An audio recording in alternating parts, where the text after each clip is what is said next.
¿Qué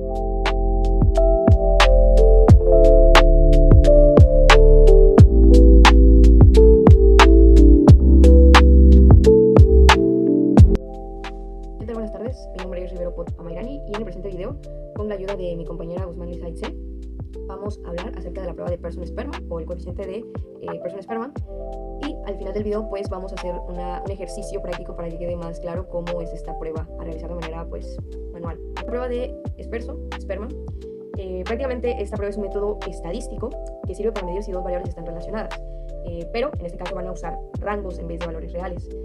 Es ideal cuando los datos no siguen una distribución normal o cuando hay valores muy extremos, ¿ok? Entonces, ¿para qué puedo aplicar esta prueba?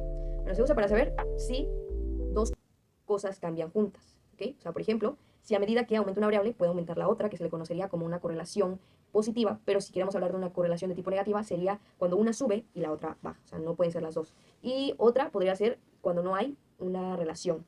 ¿Y para qué lo puedo aplicar? Pues bueno, cuando hay muestras pequeñas, los datos no son paramétricos, y también cuando pues no puedes usar Pearson porque no se cumple como tal la normalidad. Entonces, un ejemplo práctico en el área de la salud podría ser, no sé, yo como fisioterapeuta quiero ver si existe una relación entre lo siguiente, que sería una escala de dolor, lo normal, del 1 al 10 es lo que manejamos, y el otro punto sería el tiempo de sedestación, es decir, sentado sin dolor, ¿no? Entonces, puedo usar esta prueba para ver si a mayor tiempo sentado hay menor dolor, que sería una correlación negativa, o si no tiene relación alguna, o en este caso si ambos aumentan o disminuyen juntos. Y otro ejemplo podría ser para ver si hay relación entre lo que sería la grasa corporal y la flexibilidad lumbar en pacientes pre y post rehabilitación.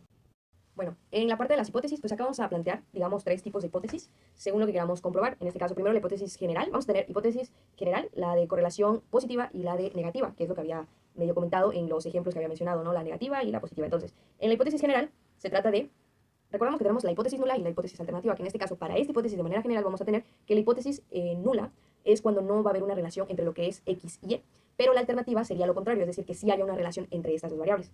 Ahora, la hipótesis de correlación positiva, que se vería la segundo tipo de hipótesis, pues en el caso de la hipótesis nula es cuando no hay relación, pero en el caso de la alternativa sería cuando X aumenta y Y va a también aumentar. Eso se trata de una correlación de tipo positiva, ¿okay? Y finalmente, lo que es la hipótesis denominada correlación negativa sería que la hipótesis nula no va a haber ninguna relación, y la alternativa es cuando X sube y cuando Y baja, es decir, no va a ser igual a la correlación positiva, que pues es diferente, una va a tener que subir y la otra va a tener que bajar en la correlación negativa, y eso va a ser, digamos, nuestra interpretación de las hipótesis. El procedimiento pues va a ser cómo vamos a realizar todos estos cálculos para sacar el coeficiente de Pearson, paso a paso, ¿no? Entonces, como primer paso, pues nos dice que va a ser la asignación de rangos a los valores de X y Y, del 1 al n, y si hay valores repetidos, pues le damos el promedio del rango. Y como tal, paso 2, pues sería calcular la diferencia de rangos usando la fórmula que observamos. Finalmente sería elevar al cuadrado cada diferencia y sumar, como se muestra en esta expresión. Y de último ya sería el paso 4, que sería aplicar ya la fórmula, que es lo que vamos a ver en la siguiente diapositiva. Bueno, y aquí ya tenemos la fórmula, que esta se lee como... Ese primero sería, sería prácticamente el coeficiente de Spearman, porque es lo que estamos buscando. Entonces, coeficiente de Spearman es igual a 1 menos 6 por la suma de d sub i al cuadrado, todo esto dividido entre lo que sería n al cuadrado menos 1. Así se leería más o menos lo que es esta fórmula del coeficiente de Spearman. Entonces, donde RS significa coeficiente de Spearman, N es el número de pares de observaciones, D es la diferencia entre rangos, y como tal aquí tenemos pues la interpretación de la fórmula. Bueno, y ya como última parte pues va a ser qué tabla vamos a usar, porque al menos en esta prueba pues utilizamos 3 diferentes tablas, y esto depende de qué, pues prácticamente depende del tamaño de la muestra, o sea, depende del tamaño de la muestra. Por ejemplo, vamos a ver de qué tamaño es cierta muestra que estamos aplicando, y a partir de ello voy a determinar qué tabla me va a quedar mejor para poder resolver y obtener lo que es mi coeficiente de Spearman. Entonces vamos a tener pues 3 tablas, que sería la tabla Q, la tabla Z y la tabla T. Y acá pues nos dice pues en qué situaciones se utiliza cada una de estas tablas, que sería que la tabla Q se utiliza cuando hay pocos datos, es decir, cuando son datos pues bueno, menores de 30 datos, ¿no? Y en la tabla Z es cuando hay muchos más datos, es decir, de 30 para arriba.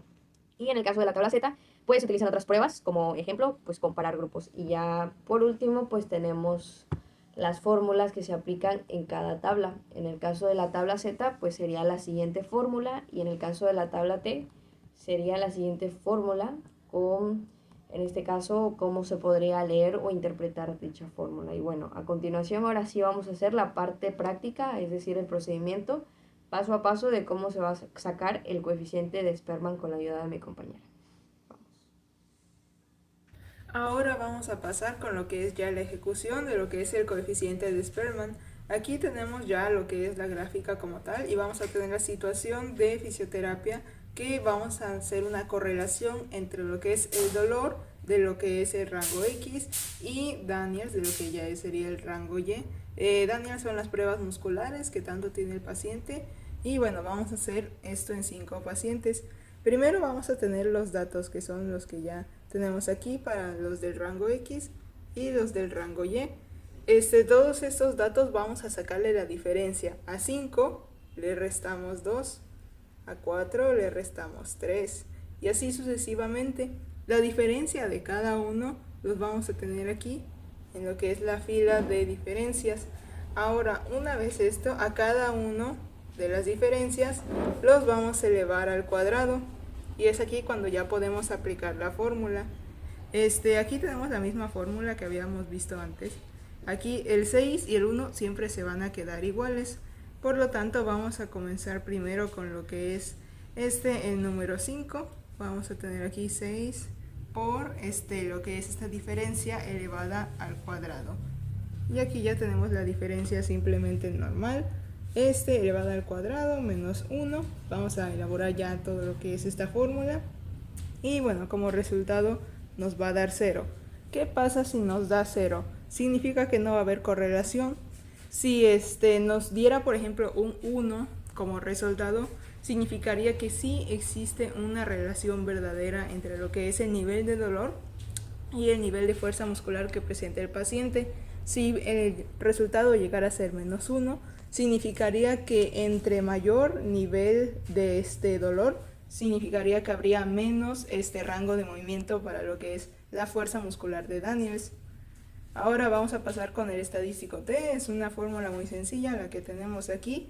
En la situación de fisioterapia vamos a tener que va a haber una corrección en rangos de evaluación de fuerza muscular en 8 pacientes.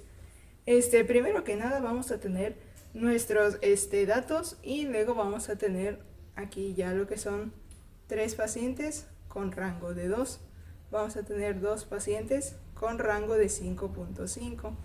Y ahora ¿qué va a pasar? Van a haber empates. En este caso tenemos empate de 3 y empate de 2. Para cada uno vamos a aplicar esta fórmula. En este caso primero para el 3 vamos a aplicarlo aquí. 3 elevado al cuadrado menos otro 3 entre 12. Es la primera fórmula que tenemos aquí ya resuelta. Nos va a dar como resultado 2. Y lo que es igual para el segundo empate de 2 lo vamos a elevar al cuadrado y al cubo menos otro 2 entre 12 nos va a dar 0.5 como lo podemos ver aquí.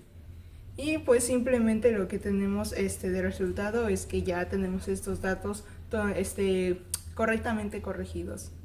Ok, vamos con la última tabla, que es la prueba Z para correlación. Aquí tenemos la fórmula, la Z siempre se va a quedar igual. Ya lo que es R va a ser la correlación de Pearson. El N pues va a ser el número que tengamos y el menos 1 se queda igual. ¿Qué vamos a hacer? Aquí en esta situación de fisioterapia nos dice que va a haber significancia de fuerza en un dinamómetro, que es el 0.6, para 10 pacientes. Entonces aquí simplemente vamos ya a desarrollar lo que es la fórmula y nos va a dar resultado 1.8, que esto básicamente lo podemos interpretar como que sí hay una correlación significativa para los resultados del dinamómetro para estos 10 pacientes.